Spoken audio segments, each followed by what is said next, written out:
ఈ ఉక్రోషం, ఈ బాధ నాకు తెలుసు, మా కుటుంబానికి తెలుసు. మా కుటుంబం ఎంత ఇబ్బంది పడిందో నాకు తెలుసు. కాబట్టి పవన్ కళ్యాణ్ గారు ఆయన ప్రతిపక్షంలో ఉన్నప్పుడు కూడా బాల్యం లాంటి మంచి వాళ్ళు అని అన్నప్పుడే నాకు ఆ రోజు నేను చేరుండాల్సింది పవన్ కళ్యాణ్ గారిని. ఆయన జగన్మోహన్ రెడ్డి గారు పార్టీ పెడితే రాజకీయ భిక్ష పెట్టాడు కాబట్టి నేను మంత్రి పదవి వదులుకొని ఆయన వెంట నడిచాను. నేను 4 సంవత్సరాలు మనోహర్ గారికి తెలుసు, 4 సంవత్సరాలు మంత్రి ఉంది నాకు. అయినా కానీ నాకు రాజకీయ భిక్ష పెట్టాడు కాబట్టి, మానవత్వం అనేది ఉంది కాబట్టి నేను ఆ రోజు ఆయనకి తలిచాను. కానీ ఏం జరిగింది, నాకు మంత్రి వదిలిపెడితే మంత్రి ఇచ్చి మంత్రి తీసేశాడు. అవన్నీ నేను కూడా బాధపడిన, నేను మంత్రి అనేది ఐ డోంట్ కేర్. ఆ రోజు 4 సంవత్సరాలకే వదిలిపెట్టాను. నేను ఒకటే చెప్తా ఉన్నా, మన వంశీ గారిని ఆయన చెప్పాడు కదా, మన ఈయన సినిమా యాక్టర్, ఆయన పేరేంటి, పోసాని మురళి గారు, వాళ్ళని అరెస్ట్ చేస్తే ఈయన పోయి జగన్మోహన్ రెడ్డి గారు పోయి వాళ్ళని పరామర్శిస్తాడు. నేను ఒకటే చెప్తా ఉన్నా, రఘురామకృష్ణరాజు గారిని నిన్ను ఏదో మాట్లాడితే ఆయన లోపల పెట్టించి, కుదగొట్టించి, కాలు చేతులు ఎర్రగొట్టించి లోపల పెట్టించావే.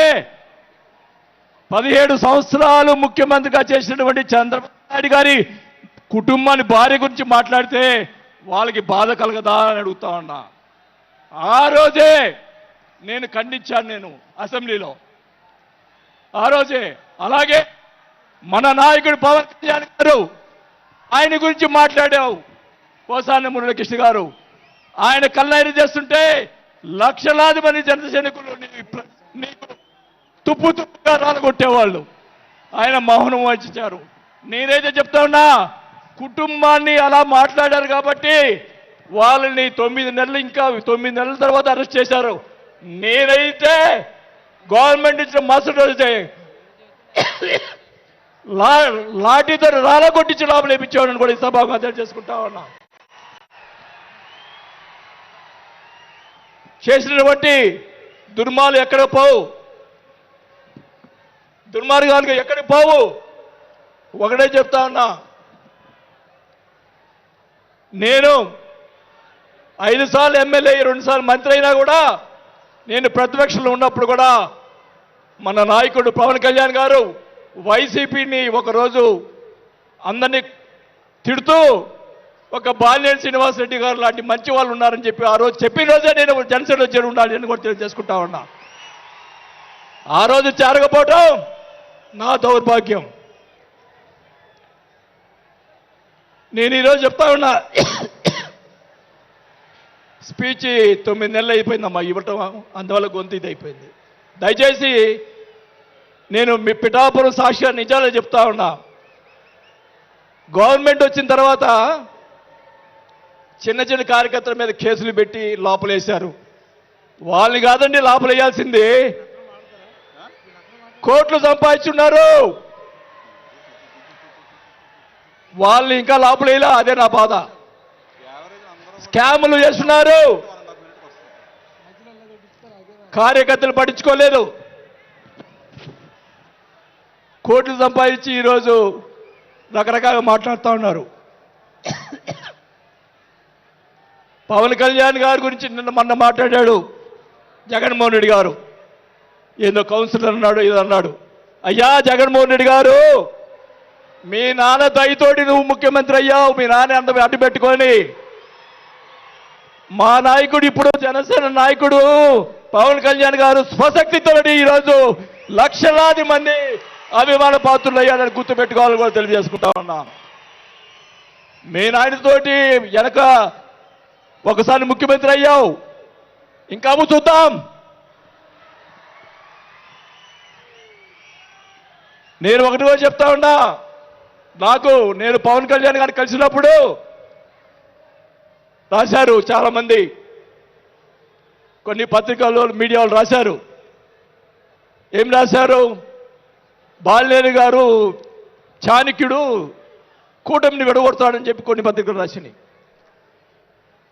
నేను అనుకున్నాను నా వల్ల పవన్ కళ్యాణ్ గారికి ఏ ఇది రాకూడదు. నా ధ్యేయం, నా కోరికల్లా ఆయన పైకి ఎదగాలనే తప్ప వేరే ఉద్దేశం లేదు. నేను ఆయన కలిసినప్పుడు ఒకటే అడిగా, అందరూ అనుకున్నారు ఎమ్మెల్సీ ఇచ్చి మినిస్టర్ ఇస్తారని చెప్పి కొన్ని ఇతర పత్రికలు రాశారు. నేను ఆయన ఏమీ అడగలేదు, ఒకటే అడిగా, సార్ మీతో నాకు సినిమాలు తీయాలని సార్ అని అన్నా. నా కోరిక అదే సార్. నేను 5 సార్లు ఎమ్మెల్యే అయ్యా, 2 సార్లు మంత్రి అయ్యా, చాలు నాకు. ఇట్లాంటి బూతులు తిట్టే రాజకీయాలు మాకు వద్దు సార్, మీతోటి ప్రయాణం చేస్తా.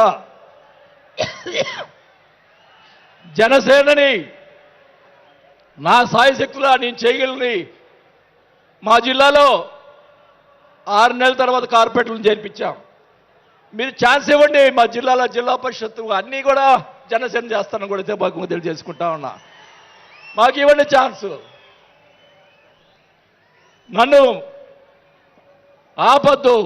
నాకు జరిగిన అన్యాయం మళ్ళా ఒకరోజు మీటింగ్లో చెప్తా. ఒకరోజు చెప్తే సరిపోదు, ఎందుకంటే టైం లేదు కాబట్టి. నాకు అన్యాయం జరిగిందని చెప్తా. జగన్మోహన్ రెడ్డి గారు చేసినటువంటి అన్యాయాలని చెప్తా, నాకు జరిగినటువంటి అన్యాయాలు. నేను ఒకటే చెప్తా ఉన్నాను సార్, మీకు కూడా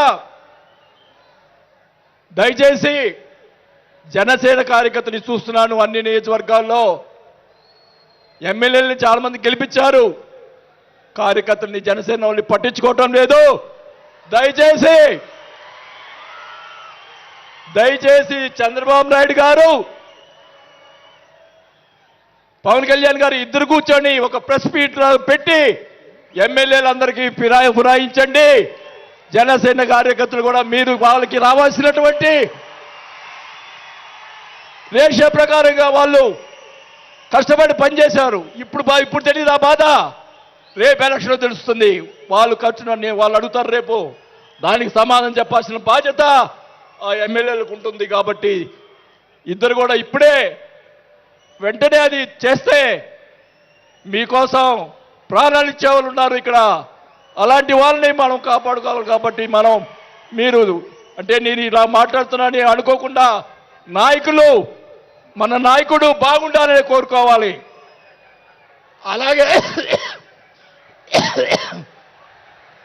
అలాగే మీరు కూడా జన సైనికులు కూడా మీరు కూడా మీ పక్కన వాళ్ళని మంచిగా చూడండి. మన పార్టీ పైకి తీసుకొచ్చేదానికి, మన నాయకుడు ఇంకా ఎదిగేదాని కోసం ఇంకా కూడగొట్టుకోవాల్సిన బాధ్యత కూడా మీ మీద ఉందని కూడా ఈ సభాముఖంగా తెలియజేసుకుంటా ఉన్నాం. మన నాయకుడు మనల్ని కాపాడుతాడు. మన నాయకుడిని ఎదిగించేదాని కోసం మీరందరూ కూడా కష్టపడాలని చెప్పి కూడా కోరుకుంటూ, నా ప్రాణం ఉన్నంత వరకు నేను పవన్ కళ్యాణ్ తోటి గారితోటే ఉంటాను. నాకు పదవి వచ్చినా రాకపోయినా పర్వాలేదు, నేను పవన్ కళ్యాణ్ తోటే ఉంటాను. నేను రాజకీయంలో నాకు జరిగిన అన్యాయాలు 1 కాదు 2 కాదు, మా నాన్న ఇచ్చిన, నేను ఈరోజు ఛాలెంజ్ చేస్తున్నా, పిఠాపురంలో అమ్మవారి సాక్షిగా మా నాన్న ఇచ్చిన ఆస్తిలోనే నేను సగం భాగం పైన నేను అమ్ముకున్నాను ఈ రోజు అని కూడా ఈ సభాముఖంగా తెలియజేసుకుంటా ఉన్నాం. అయినా కానీ నేను లెక్క చేయను. నాకున్నటువంటి ఇది కూడా, నాకున్నటువంటి మా వియ్యంకుడికి నాకున్నటువంటి ఆస్తులు కూడా జగన్మోహన్ రెడ్డి గారు కాజేశాడని కూడా ఈ సభాముఖంగా తెలియజేసుకుంటా ఉన్నా. కాబట్టి అది త్వరగాలో మీరు చెప్తాను, అవన్నీ కూడా తెలియజేసుకుంటూ, ఈరోజు మీరు నన్ను దయచేసి ఇప్పుడు ఈ మాట్లాడిన దానికి ఇంకా రేపు ఒకటే కౌంటర్లు వస్తాయి నాకు తెలుసు. ఛాలెంజ్ చేస్తున్నా, నేను ఇది కూడా ఛాలెంజ్ చేస్తున్నా. చంద్రబాబు నాయుడు గారు కూడా అడుగుతా ఉన్నా, మొత్తం మొన్న జరిగినట్టు ఉన్నటువంటి ఎమ్మెల్యేలు అందరి మీద ఎంక్వైరీ, నా మీద కూడా సహా ఎంక్వైరీ చేయండి. ఎవరు అన్యాయం చేశారో, ఎవరు తప్పులు చేశారో, ఎవరు కోట్లు సంపాదించారో మొత్తం బయట పెట్టాలని కూడా ఈ సభాగా తెలియజేసుకుంటా ఉన్నా. ఈ ఉక్రోషం, ఈ బాధ నాకు తెలుసు, మా కుటుంబానికి తెలుసు. మా కుటుంబం ఎంత ఇబ్బంది పడిందో నాకు తెలుసు. కాబట్టి పవన్ కళ్యాణ్ గారు ఆయన ప్రతిపక్షంలో ఉన్నప్పుడు కూడా బాలిని లాంటి మంచి వాళ్ళు అని అన్నప్పుడే నాకు ఆ రోజు నేను చేరుండాల్సింది పవన్ కళ్యాణ్ గారిని. కానీ ఈరోజు అది నాకు ఆ రోజు రాత బాగాలేదు కాబట్టి ఈరోజు ఇలా ఉన్నాను. నాకు పోయినా పర్వాలేదు, కానీ నేను ఆయన సేవ చేసుకున్నాను. కానీ నా కోరిక, నాకు రాజకీయ పదవి వచ్చినా కాబట్టి నాకు ఒక కోరిక ఏంటంటే పవన్ కళ్యాణ్ గారు నాకు మాట ఇచ్చాడు సినిమా తీస్తానని. ఆ సినిమా తీస్తే చాలని చెప్పి కూడా శ్రీబాబు గారు తెలియజేసుకుంటూ సెలవు తీసుకుంటున్నా. జై జనసేన. గౌరవనీయులు తెలంగాణ రాష్ట్ర ఇన్ఛార్జ్ శ్రీ వేమూరి శంకర్ గౌడ్ గారిని మాట్లాడుతుంది. దయచేసి తక్కువగా